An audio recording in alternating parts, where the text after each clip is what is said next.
and make sure. Okay, so now pull all these levers. Hang on a second, darlings. So we're going to find another way to do that lick, and I'll see you in my dreams. It's not going to be as full sounding, but it might be more accessible to some of you guys. So we identified the notes of the lick as a D, E, F sharp, D, E, I'm sorry, E and D. So my question to you guys is, where is there another D in the first three frets? Well, oh, it's right here. So we need a D, an E. Now where is there an F sharp? Let's play a little deduction. We've learned that this is an F note right here. Make an F. So an F sharp would be a half step higher. So here is the F sharp. So let me show you. Here's our D.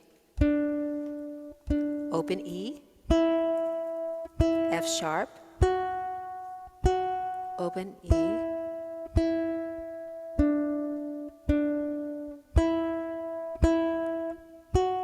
See that?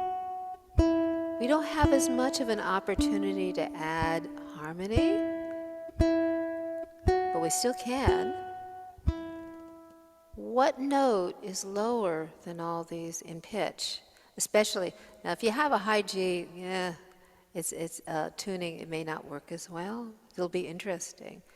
But if you have a low G tuning, what string could we maybe add to add a little bit of harmony? I just gave you a great big hint, G you string. guys. The G string. So if I pluck the G string at the same time,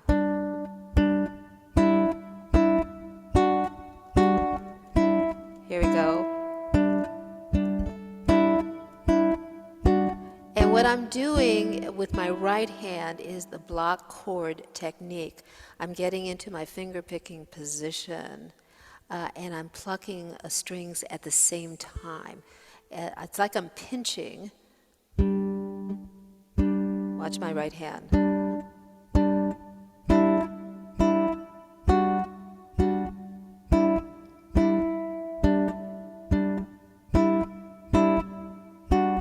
Let me slow it down. 2, 3, 4. Here's a single note. Oops, sorry. Here it is with playing the G string, open G string.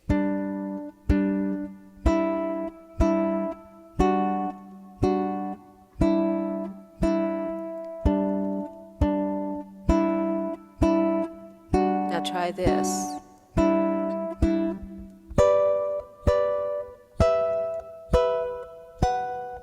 It's good practice to go back and forth. Okay, let's go to the first three frets.